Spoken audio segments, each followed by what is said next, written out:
As the national debt spirals more and more out of control, the thought may have crossed your mind.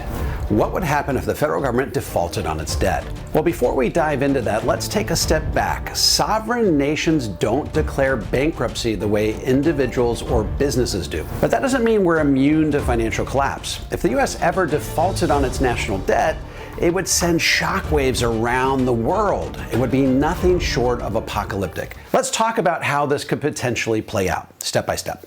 Right now, the U.S. national debt exceeds $36 trillion. And over the course of the next 10 years, we're slated to add about $2 trillion per year. Throw in another $5 trillion if the Trump tax cuts get extended. So north of $60 trillion by the time all the dust settles in 2035. We owe that money to investors, pension funds, banks, and countries like China, Japan, and Saudi Arabia. The U.S. finances this debt by selling Treasury securities, which are widely regarded as the safest investment in the world. Why? Because historically, the U.S. government has never defaulted on its payments. In fact, the entire global financial system is built on the assumption that the U.S. will always pay its bills. But what if, for whatever reason, the U.S. stopped making interest payments on its treasuries?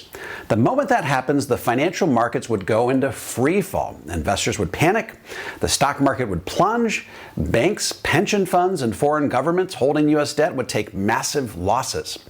This would be like 2008 when the housing bubble burst, only far worse. Why? Because the entire global economy is built on confidence in the U.S. financial system.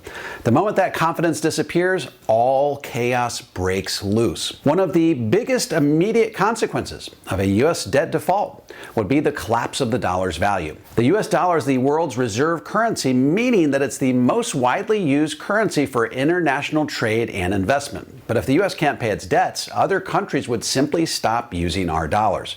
Investors would dump U.S. assets and start looking for more reliable alternatives like the euro, the Chinese yuan, or even cryptocurrency.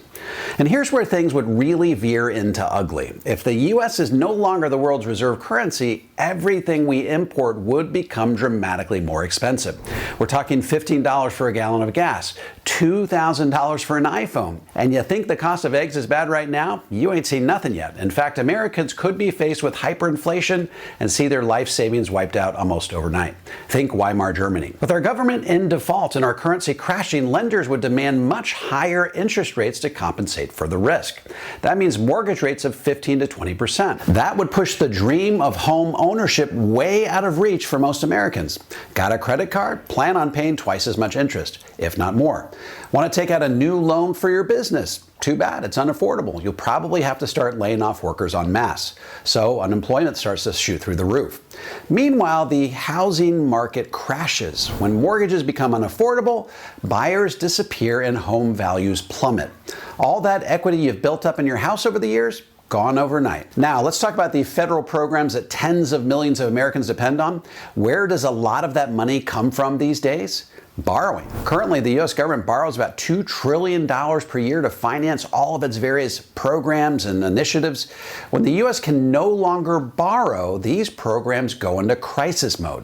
You think there's general hysteria around the DOGE cuts that are happening right now? That hysteria is nothing compared to the bedlam that would ensue when millions of Americans who depend on government support can no longer pay their bills. But this isn't just about the U.S. economy. The rest of the world would feel the shockwave as well. Countries that rely on trade with the U.S. would spiral into recession.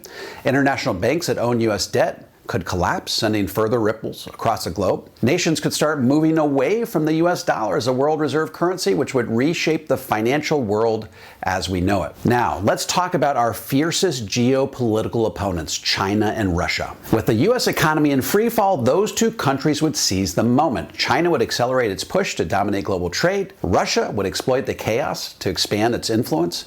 For the first time in a century, the U.S. could no longer be the dominant financial and military power on the planet. All right, after a debt crisis like this, could the U.S. ever recover? The answer is yes, but it would be a long and painful road. Here are a few ways the U.S. might try to claw their way back. First, they could try to negotiate a debt reset.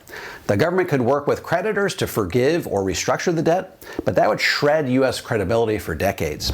Second, it could institute massive austerity measures. Maybe Social Security and Medicare don't kick in until 70 or 75 and at much lower benefit levels.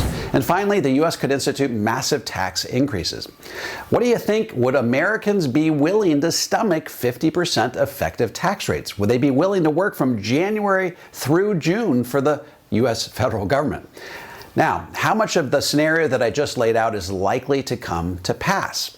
I think that lawmakers are far too shrewd to allow our country to actually default on its debt. The repercussions are far too catastrophic. So what we're likely to see over the next 15 years is dramatically higher taxes and dramatic reductions in spending. So what does all this have to do with retirement planning, which is the primary focus of this channel? Well, if you have the lion's share of your retirement savings squirreled away in a 401k or IRA, you may want to consider a Roth conversion. Pay taxes on those assets at today's historically low tax rates, so that by the time tax rates do skyrocket, you've done all the heavy lifting. You can then take that money out 100% tax-free. You want to shift that money slowly enough that you don't rise into a tax bracket that gives you heartburn, but quickly enough that you get all the heavy lifting done before tax rates go up for good. And when are they likely to go up for good? Probably sometime between 2035 and 2040. After all, Penn Wharton recently put out a study that says that if our country doesn't right its fiscal ship of state by 2040, then no combination of raising taxes or reducing spending will arrest the financial collapse of our nation. I'm David McKnight. Thanks for watching.